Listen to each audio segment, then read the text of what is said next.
તો હવેલી રેસીપીમાં તમારા બધાનું સ્વાગત છે। તો અમે આવી ગયા છીએ નવા વિડીયો સાથે। તો આજે આપણે બનાવવાના છે ગુલાબજાંબુ। અમારી ચેનલમાં પહેલી વાર આવે તો સબસ્ક્રાઇબ કરી નાખજો અને બેલ આઇકન દબાવવાનું ભૂલતા નહીં। તો ચાલો બનાવીએ આપણે ગુલાબજાંબુ। ગુલાબજાંબુ બનાવવા માટે આપણે લોટ લઈ આવ્યા છે, તો આને આપણે તોડી નાખીએ।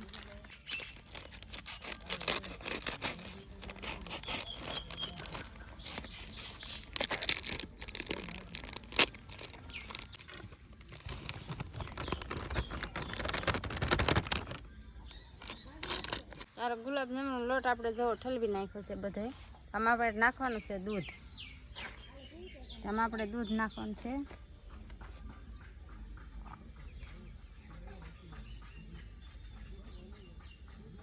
દૂધ આપણે થોડું થોડું નાખવાનું છે, જેમ ઓલું થાય ને એમ।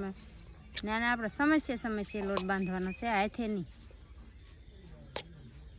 દૂધ આપણે છે ને રેડવાનું, પણ થોડું થોડું રેડવાનું। લોટ ઢીલોય ન થઈ જાય ને કઠણાય ન રહે એમ। એટલે આપણે જેમ બંધાતો જાય એમ થોડું થોડું દૂધ નાખતું જવાનું, એમ બાંધતો જવાનું। ચાલ આપણે બાંધતો જવાનું। આમ બહુ ઢીલોય ન થઈ જવો જોઈએ, કઠણાય લોટ ન થઈ જવો જોઈએ।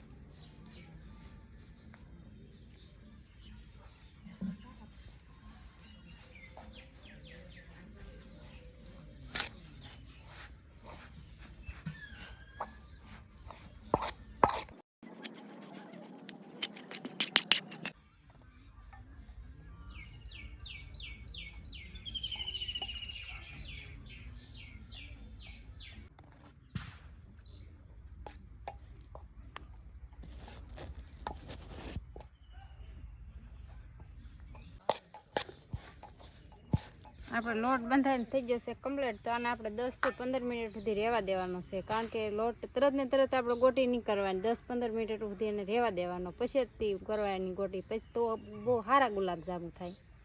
ચાલો આપણે આને 10-15 મિનિટ સુધી ઢાંકીને મેકી દઈએ।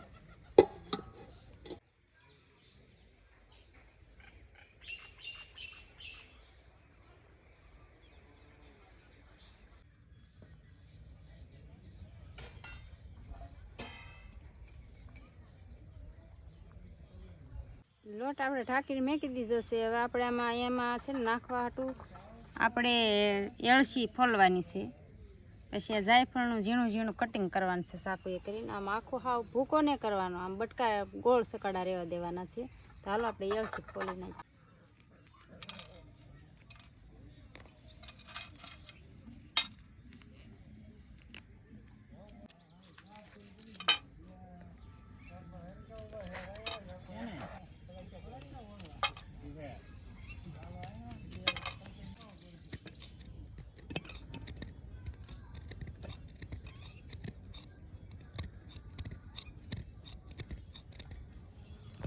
પંદર મિનિટ થઈ જશે ને આપણો લોટ થઈ ગયો છે બાંધો થઈ કમ્પ્લીટ। જો તો આપણે એને ગોટી બનાવવાની છે, પણ તેલ સોપડતું જવાનું છે।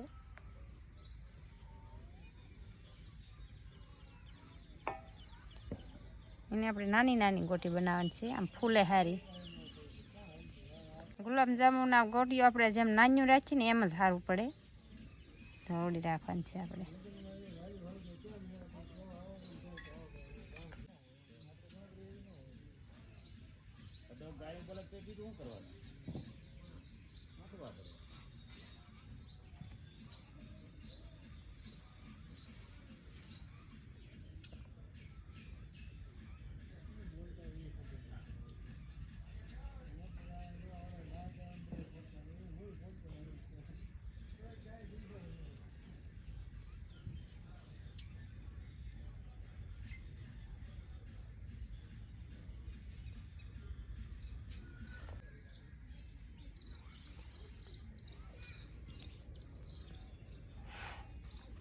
ગોટા બનાવી આપણે તો કમ્પ્લીટ કરી નાખ્યા છે બનાવીને। હવે આપણે બનાવવાની છે સાસણીયાની। તો આપણે સાસણી બનાવવા રસોડામાં જવાનું છે। આપણે ગેસ ઉપર જ બનાવવાનું છે, અડધો વીડિયો આપણે ગેસ ઉપર જ થાય। સાસણી બનાવવા માટે આપણે ખાંડ લઈ લીધી છે, તો હાલો આપણે પહેલાં ખાંડ નાખી દઈએ। પછી આપણે એમાં પાણી નાખી દઈએ।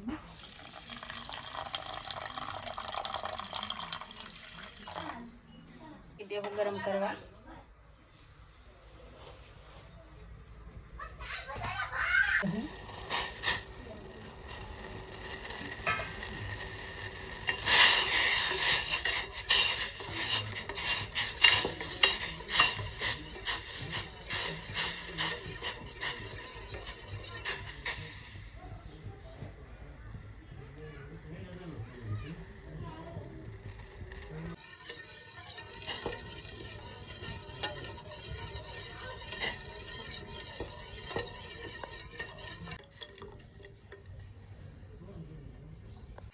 સાસણી આપણી કમ્પ્લીટ થઈ ગઈ છે અને આપણે છે ને બહુ તારવાળી થાય ને એવી નહીં રહેવા દે કરવાની, આમ શિકાસ પકડે ને એવી કરવાની. ગુલાબજાંબુ માટે એવી સાસણી જ હોવી જોઈએ.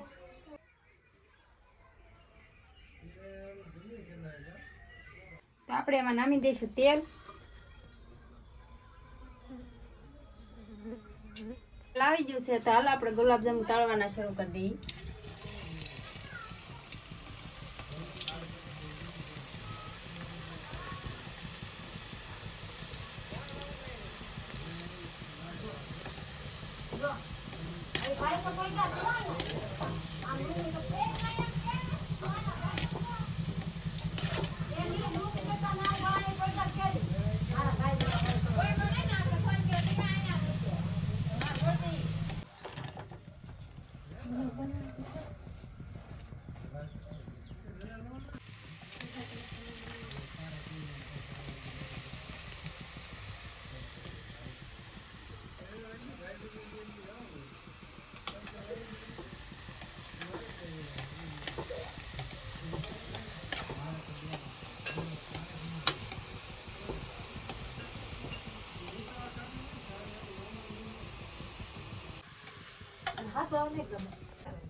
કેમ બાનું?